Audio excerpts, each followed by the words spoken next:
अस्सलाम वालेकुम students, how are you. आज हम अपना 5th चैप्टर स्टार्ट करते हैं अलजेब्रिक मैनिपुलेशन, और उसमें हम सीखेंगे कि हमने कैसे एचसीएफ और एलसीएम निकालते हैं। एचसीएफ मीन्स क्या होता है, हाईएस्ट कॉमन फैक्टर, और एलसीएम का मतलब होता है लोएस्ट कॉमन फैक्टर। एक एग्जांपल ले लेते हैं। मेरे पास दो एक्सप्रेशंस हैं। पहला एक्सप्रेशन है x square plus x minus 20, दूसरा एक्सप्रेशन है x square minus 12x plus 35, और मुझसे कहा है कि इसका एचसीएफ यानी कि हाईएस्ट कॉमन फैक्टर मालूम करें।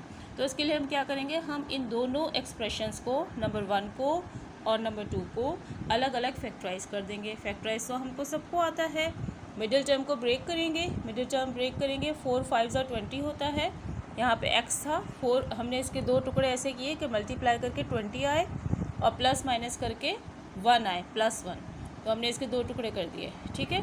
अब यहाँ पे जब हम इसके टुकड़े करेंगे तो मेरे पास क्या आएगा, मेरे पास यहाँ पे आ जाएगा 4 और 5, ठीक है। जब हम इसमें फर्स्ट 2 के कॉमन निकालेंगे तो, और सेकेंड 2 में से 4 कॉमन निकालेंगे तो मेरे पास दो फैक्टर्स आ गए, x माइनस 4 और x plus 5। Similarly second expression को भी मिडिल टर्म ब्रेक कर दी। 7 5 35 होता है, और 7 और 5 को प्लस करें तो 12 आता है, ठीक है।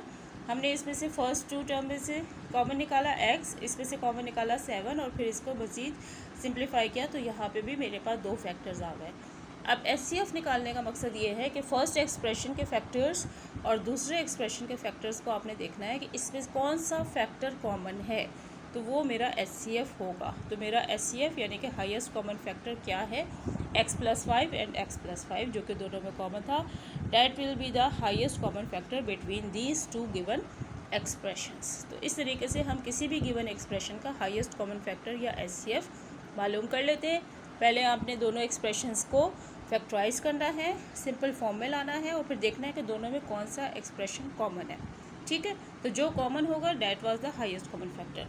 फर्स्ट क्या कोई मुझसे पूछे इसका एलसीएम क्या होगा, तो एलसीएम क्या होगा कि जो कॉमन फैक्टर एक दफ़ा था वो तो एक दफ़ा लिखेंगे ही, highest common factor.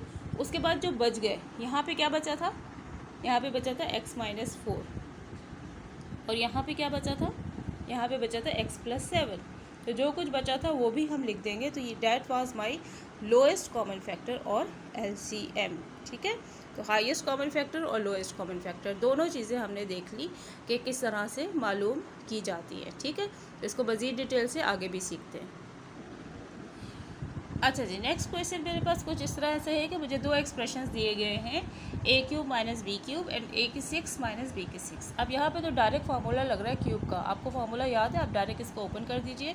a³ minus b³ is equal to a minus b into a square minus A B plus b square. तो यहाँ पे आ गया a minus b, a square minus की जगह plus A B plus b square, ठीक है। तो ये तो हमने डायरेक्ट फार्मूला अप्लाई कर दिया, और ये इसकी हो गई फैक्टराइजेशन। अगर आपको फार्मूला याद है, आपको 1 मिनट भी नहीं लगना और आपने इसकी फैक्टराइजेशन कर दी।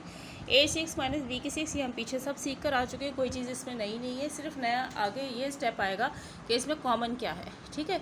वो आपने बस निकालना होगा, that was the new step. अब इसको हमने क्या करना है, स्क्वायर की फॉर्म में हम कर सकते हैं। हम इसको दो तरीक़ों से कर सकते हैं, या तो इसमें क्यूब बाहर निकालें या स्क्वायर बाहर निकालें। तो हम ऐसा करते हैं कि अभी हम इसमें क्यूब बाहर निकाल देते हैं और स्क्वायर को अंदर रख देते हैं। तो ये हो गया a स्क्वायर बाहर क्यूब, और ये हो गया b स्क्वायर बाहर क्यूब। क्योंकि मैंने ऊपर भी क्यूब का फार्मूला लगाया था तो इधर भी क्यूब का फार्मूला लगा दें, कुछ भी लगा सकते हैं, दोनों कर सकते हैं। फ़िलहाल हम इससे कर रहे हैं। तो ये देखें 3 2 3 क्या होता है 6। तो इसी को मैंने इस तरह से लिखा। अब ये बन गया a³ minus b³। a³ minus b³ किसके बराबर होता है, a minus b into a square plus A B plus B square के, ठीक है। a माइनस बी क्या हो गया, ये डायरेक्ट आ गया a माइनस बी। a माने फर्स्ट टर्म, b माने सेकंड टर्म। अब यहाँ पे लिखना है मुझे a स्क्वायर मीन्स जब मैं इसको स्क्वायर लूँगी तो मेरे पास आएगा 4।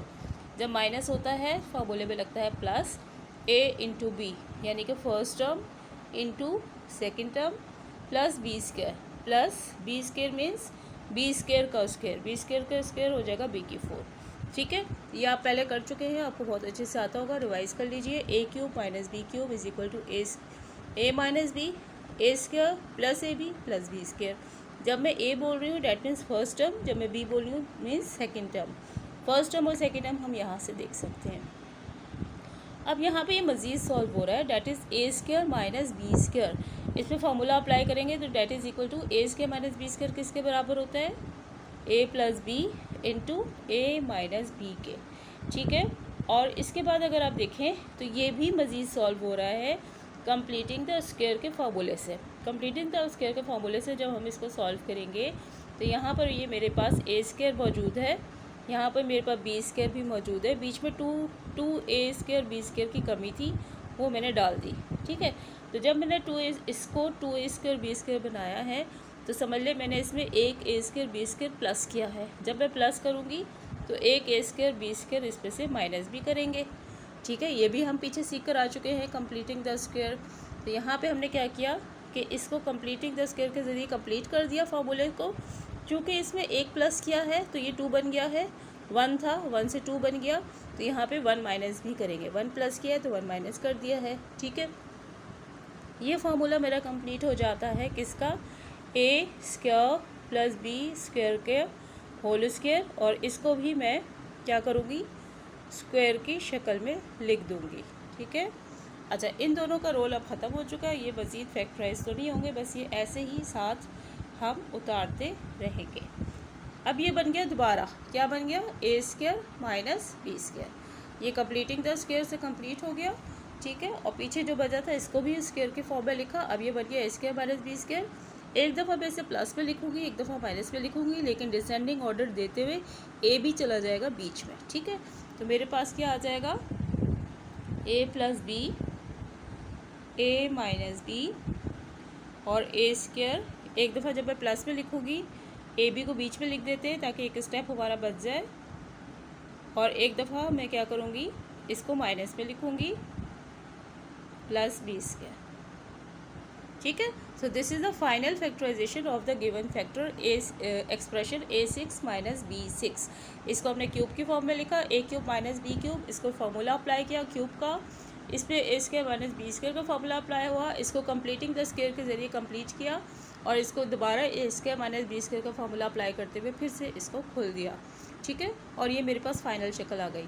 अब हमने करना क्या है, we have to find out the HCF। हमें इसका क्या मालूम करना है, HCF मालूम करना है। HCF मालूम करने के लिए इसको, इस एक्सप्रेशन को और इस एक्सप्रेशन आपने देखना है, और देखें कि इसमें कॉमन क्या है।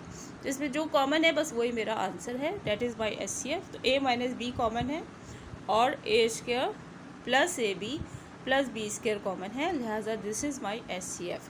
और जब मुझे LCM लेना होगा तो इसी में मैं वो फैक्टर भी ऐड कर दूँगी जो नहीं थे कॉमन, यानी कि a प्लस बी और ये A square minus A B plus B square, तो वो मेरा LCM भी बन जाएगा। लेकिन चूँकि मुझसे फ़िलहाल HCF ही पूछा है तो मैं HCF अपना क्लियर कर दूँगी, ठीक है। तो this is how the question will be done, ठीक। उम्मीद है आपको समझ आ गई होगी, और इस पर तमाम को रिवाइज़ आपका रिव्यू भी हो गया पिछला, और उसको याद है अगर आपको, तो आपको कोई मसला ही नहीं होना इस सवाल में। और इसको अच्छे से प्रैक्टिस कीजिए और देखें कोई प्रॉब्लम है तो इसको बार बार प्रैक्टिस करेंगे तो और अच्छे से आपको समझ आ जाएगा, ठीक है जी।